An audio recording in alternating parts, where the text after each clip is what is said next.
Assalamualaikum warahmatullahi wabarakatuh. Saya Sanendia Bulan. Di sini saya akan menjelaskan tentang penyaluran dana berbasis investasi pada akad mudharabah. Skema mudharabah sama dengan penghimpunan dana. Dalam transaksi penghimpunan dana, bank bertindak sebagai mudharib atau pengelola dana, sedangkan nasabah atau penabung bertindak sebagai sohibul mal atau pemilik dana. Akan tetapi transaksi penyaluran dana dengan skema mudharabah, bank bertindak sebagai pengelola dana, sedangkan nasabah bertindak sebagai pemilik dana. Dengan akad mudharabah musyarakah, pada akad ini pengelola dana berdasarkan akad ini menyertakan dananya dalam investasi bersama atau berdasarkan akad musyarakah pemilik dana atau masyarakat atau mustarik memperoleh bagian hasil usaha sesuai porsi dana yang telah disetorkan pada bank. Sekian, terima kasih. Assalamualaikum warahmatullahi wabarakatuh. Di sini saya Vita Fauzi Afnani dari kelas Ekonomi Syariah I. Di sini saya akan menjelaskan tentang kegiatan penyaluran dana berbasis investasi dengan akad musyarakah di dalam koperasi syariah.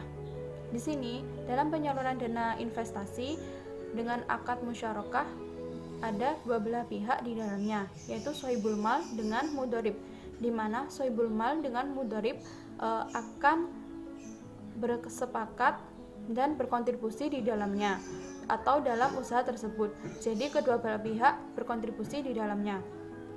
Dan apabila ada kerugian dan resiko, nanti akan ditanggung oleh pihak, dan nanti kalau ada keuntungan nanti akan dibagi hasil antara sohibul mal dengan mudharib tersebut. Jadi dua belah pihak ini berkontribusi di dalamnya untuk mengelola usaha tersebut. Terima kasih. Assalamualaikum warahmatullahi wabarakatuh. Perkenalkan, nama saya Rizky Dwi Yuenika. Di sini saya akan menjelaskan tentang kegiatan penyaluran dana berbasis jual beli murabahah. Murabahah yaitu jual beli barang pada harga asal dengan tambahan keuntungan yang disepakati. Sedangkan menurut Fatwa DSN, murabahah adalah menjual suatu barang dengan harga beli kepada pembeli dan pembeli membayar dengan harga yang lebih sebagai laba. Jadinya pembeli itu mengetahui modal penjual untuk mendapatkan barangnya itu ditambah dengan laba yang akan didapat oleh pembeli dan kemudian disepakati oleh kedua belah pihak. Kalau perbedaan yang sebenarnya yaitu perbedaan antara jual beli dan murabahah. Kalau murabahah itu pembeli mengetahui tentang harga pokok barang yang akan dibeli serta jumlah keuntungan yang akan didapat oleh penjual. Kalau dalam jual beli itu kan pembeli itu tidak akan mengetahui harga pokok dari barang tersebut dan keuntungan yang didapat oleh penjual. Kalau dalam murabahah itu kedua belah pembeli itu mengetahui harga pokoknya dan laba yang didapat oleh penjual. Yang selanjutnya itu syarat-syarat kebutuhan yang harus dipenuhi dalam transaksi murabahah. Yang pertama, penjual harus memberitahu biaya modal kepada pembeli. Di awal penjualnya itu harus memberitahu kepada pembeli berapa modal yang dikeluarkan untuk mendapatkan barang yang akan dijualnya pada pembeli. Yang kedua yaitu kontrak pertama harus sesuai dengan rukun yang ditetapkan. Yang ketiga, kontrak tidak boleh mengandung unsur riba. Yang keempat, penjual harus menjelaskan kepada pembeli atas pesanan. Ini lebih ke kualitasnya. Apabila kualitasnya itu baik dengan kriteria yang bagus, maka penjual harus memberitahu pada pembeli. Yang kelima, penjual harus mengatakan semua hal yang berkaitan dengan pembelian. Jadi dalam akad murabahah tidak boleh ada hal-hal yang ditutupi penjual kepada pembeli. Harus ada keterbukaan antara kedua belah pihak. Yang selanjutnya yaitu kelebihan akad murabahah. Yang pertama, adanya kepastian jumlah angsuran yang akan dibayar oleh pembeli. Apabila pembeli itu membayarnya dengan angsuran, maka pembeli itu mendapat kepastian seberapa besar biaya yang harus dikeluarkan setiap bulannya apabila angsurannya itu per bulan. Yang kedua yaitu adanya kejelasan harga.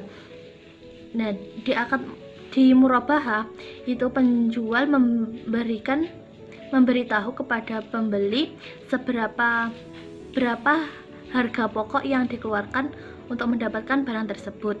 Yang ketiga yaitu pembeli tidak akan merasakan perubahan harga pada saat angsuran.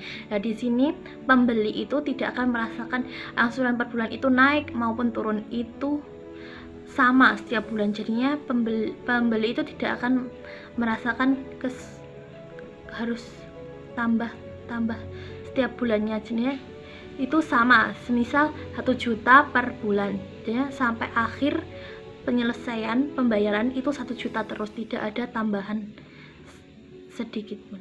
Sekian presentasi dari saya.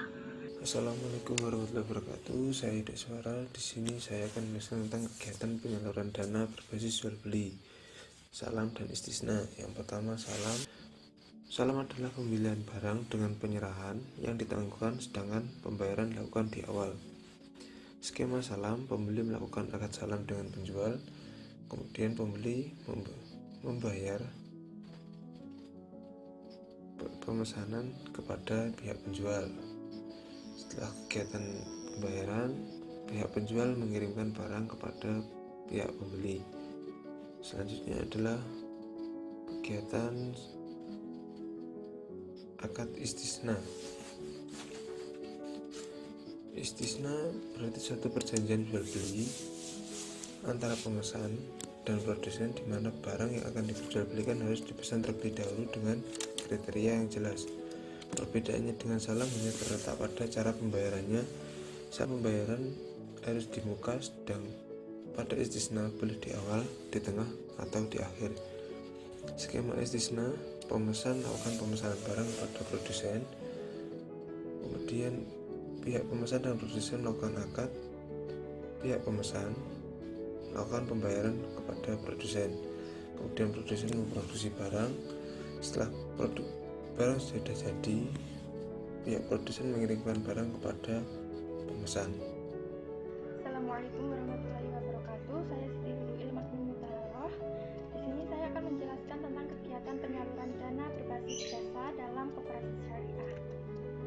Penyaluran dana sesuai dengan sifat koperasi dan fungsinya, maka sumber dana yang diperoleh harus disalurkan kepada anggota maupun calon anggota dengan menggunakan bagi hasil dan juga jual beli dan sejenisnya. Bahkan juga ada yang dalam bentuk jasa seperti pengalihan piutang, sewa menyewa, dan sebagainya. Di sini ada beberapa produk jasa. Yang pertama adalah rohen, kedua wakalah, dan 3 wakafalah. Rohen adalah menahan salah satu harta milik si peminjam sebagai jaminan atas pinjaman yang diterimanya. Hal ini seperti halnya gadai dalam koperasi konvensional. Rohen ini menahan harta seperti halnya emas. Berikut skema rohen, yaitu ada marhun bih atau hutang, murtahin atau penggadai, terus kemudian rohin pihak yang menggadai, dan marhun yaitu barang. Skemanya itu ada 3, yaitu akad transaksi, pemberian hutang, dan penyerahan marhun. Kemudian ada wakalah atau perwakilan. Jasa ini adalah mewakilkan urusan yang dibutuhkan anggota kepada pihak koperasi seperti SIM, STNK, pembelian barang tertentu, dan lain sebagainya. Skema wakalah itu adalah ada akad wakalah, pemberi kuasa, penerima kuasa, pelaksanaan wakalah, dan objek yang dikuasakan.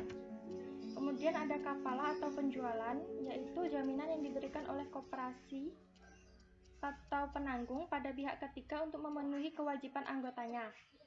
Kafalah ada karena adanya transaksi anggota dengan pihak lain dan pihak lain tersebut membutuhkan jaminan dari koperasi yang anggotanya berhubungan dengannya.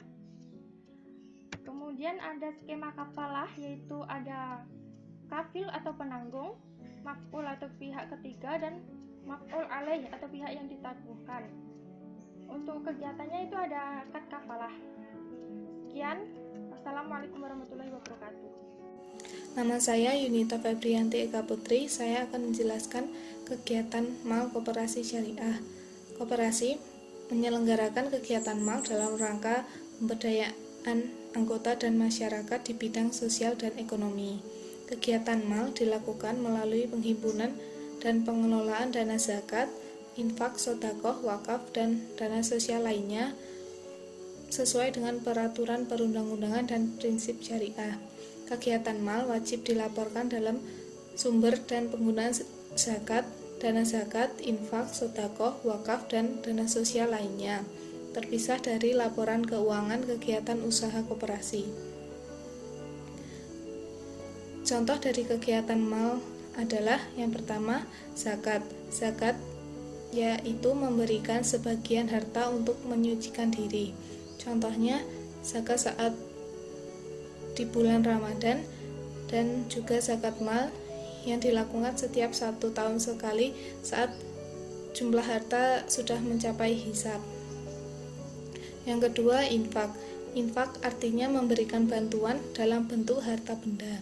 Contohnya, memberikan bantuan berupa uang saat ada pembangunan masjid. Yang ketiga, sedekah. Artinya memberi dalam segala macam bantuan. Contohnya, memberikan sembako kepada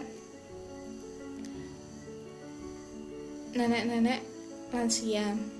Yang terakhir, wakaf. Artinya bantuan yang diberikan dalam bentuk aset. Misalnya, pihak koperasi memberikan berupa tanah untuk didirikan sebuah masjid.